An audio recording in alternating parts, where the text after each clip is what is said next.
Speculative fiction, and particularly post-apocalyptic fiction, has always held the interest of many readers. What's more exciting for young men than imagining themselves as surviving amidst catastrophic worldwide conditions? While cynics may refer to much of the genre as pulp, perhaps trash, there are many great literary gems that stand out. While there were some post-apocalyptic works before the late 19th century, I will assert that H.G. Wells's War of the Worlds pioneered the entire genre. It is an amazing portrayal of everyday life in the London metropolitan being upended by a Martian invasion. Following World War II, the specter of thermonuclear war created some excellent fiction. Philip K. Dick's Dr. Bloodmoney, George R. Stewart's Earth Abides, and Robert R. McCammon's Swan Song, to name a few. More recently, other types of disasters such as plagues, climate calamities, peak oil, and even zombies have led to a wide range of outstanding literature. Paolo Bacigalupi's The Windup Girl imagines a biohacking society after both climate disaster has occurred and fossil fuels are scarce. And of course, Cormac McCarthy's classic The Road doesn't specify what sort of disaster happened at all. It only portrays humanity at its bleakest and its most compassionate.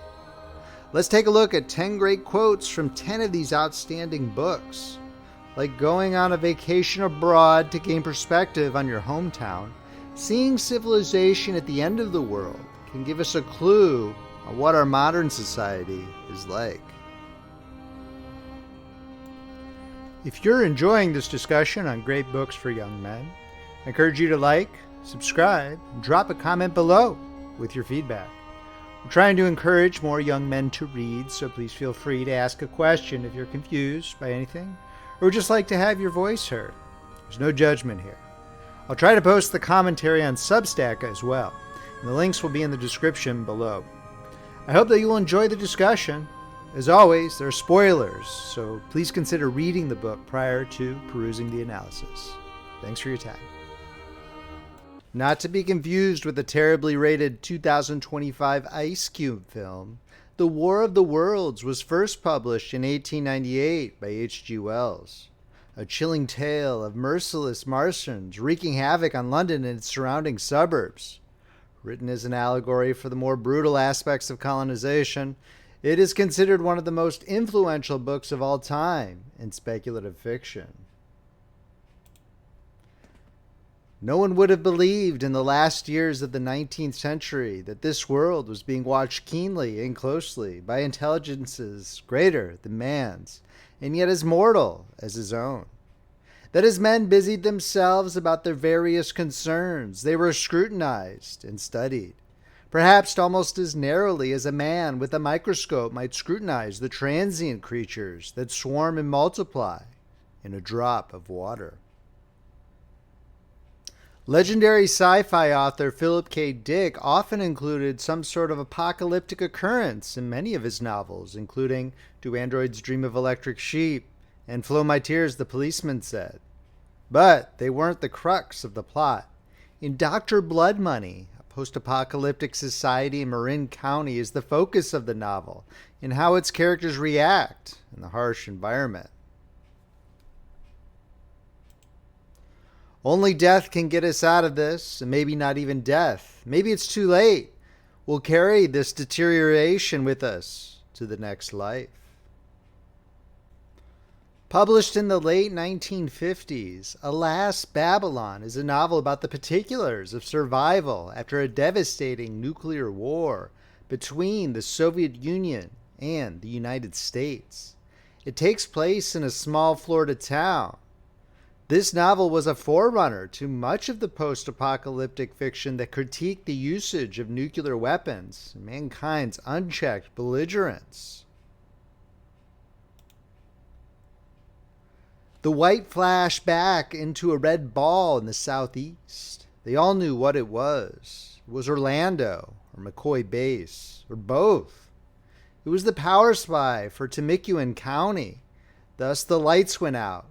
And in that moment, civilization in Fort Repose retreated 100 years So ended the day. After being involved in a bombing mission over an Italian abbey during World War II, Walter M. Miller Jr. was understandably traumatized and later converted to Catholicism after the war. The novel, A Canticle for Leibowitz, is written in 3 parts over a period of almost 2,000 years, following the devastating flame deluge that nearly wipes out humanity.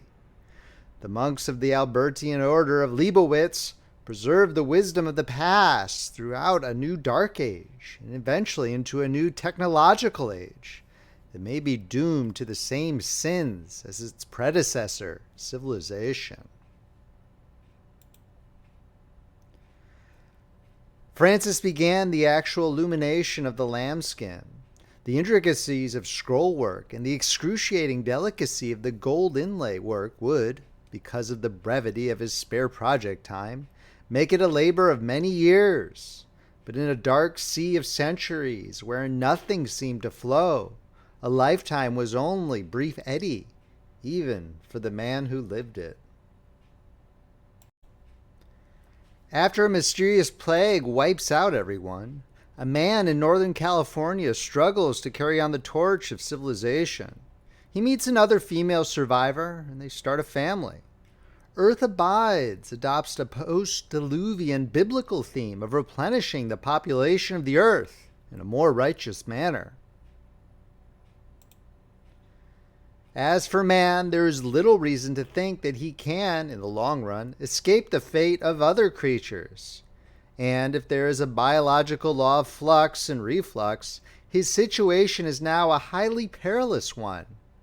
During 10,000 years, his numbers have been on the upgrade in spite of wars, pestilences, and famines.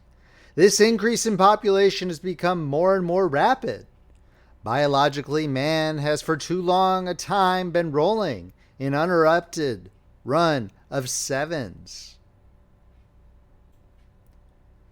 Soon to be a television series, Swan Song has been regularly compared to Stephen King's The Stand, since its central theme focuses on good versus evil. Set in a post-nuclear war hellscape, a ragtag group of survivors are drawn to Swan, a young girl who is predicted via tarot cards to have to battle with Satan himself. The devil takes the form of a deranged group of renegade soldiers known as the Army of Excellence. And she was aware of something else in the eyes of the mask he was wearing, something beyond the cold, lizard-like sheen of evil, something deeper and almost human. She remembered seeing the same thing in the eyes of Uncle Tommy the night he'd crushed her flowers back in the Kansas trailer park 7 years ago. It was something wandering and longing, forever locked away from the light and maddened like a tiger in a dark cage. It was dumb arrogance and bastard pride, stupidity and rage stoked to atomic power. But it was something of a little boy, too, wailing and lost. Already a 2-time television miniseries, one excellent, one terrible, Stephen King's The Stand is a lengthy tome that revolves around the classic battle between good and evil. After a disease known as Captain Trips wipes out 99% of the population, the survivors congregate in Boulder, Colorado and Las Vegas, Nevada, in preparation for a confrontation of biblical proportions. "I am too old for adventure," the judge said, putting his clippers away. "But I hope I am not too old to do what I feel is right." Set in futuristic post-fossil fuel Thailand, the Windup Girl imagines a world of bioterrorism and genetically modified food wreaking havoc on humanity. While not necessarily post-apocalyptic in the sense that 20th century speculative fiction was, it attempts to contemplate how 21st century hubris could result in disaster.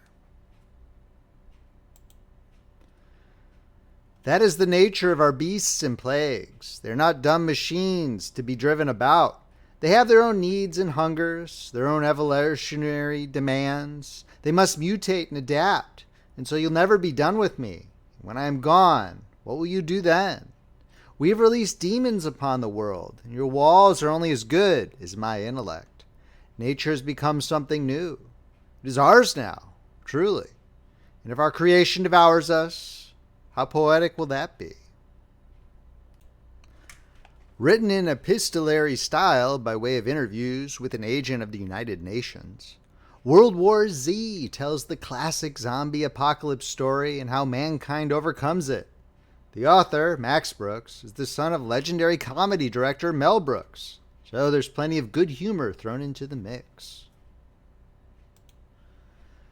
This is the only time for high ideals because those ideals are still all that we have. We aren't just fighting for our physical survival, but for the survival of our civilization. We don't have the luxury of old world pillars. We don't have a common heritage. We don't have a millennia of history. All we have are the dreams and promises that bind us together. All we have is what we want to be. Following an unspecified catastrophic disaster, a man and his son must trek down a road in an utterly bleak landscape rife with cannibalism and terror. The prose in Cormac McCarthy's The Road is some of his finest, and the commentary on fatherhood stands out in a world of desolation. He walked out in the gray light and stood, and he saw for a brief moment the absolute truth of the world, the cold, relentless circling of the intestate earth, darkness implacable, the blind dogs of the sun in their running, the crushing black vacuum of the universe. And somewhere, 200 animals trembling like ground foxes in their cover. Borrowed time and borrowed world, borrowed eyes with which to sorrow it. Thank you so much for listening to the Great Books for Young Men series. I really hope you enjoyed the analysis and that you'll read and enjoy the book. Please don't forget to like, subscribe, and leave your thoughts in the comment section below. If you'd like to purchase the book, links are in the description below. If you want to shoot your mouth off at me on X, I'm at @Beauheart. Find me on Substack at Paul Beauheart. Friendly Frog Press, we have works of classic and original fiction available in ebook, paperback, and audiobook formats on Amazon. Thanks so much for listening. We'll see you next time.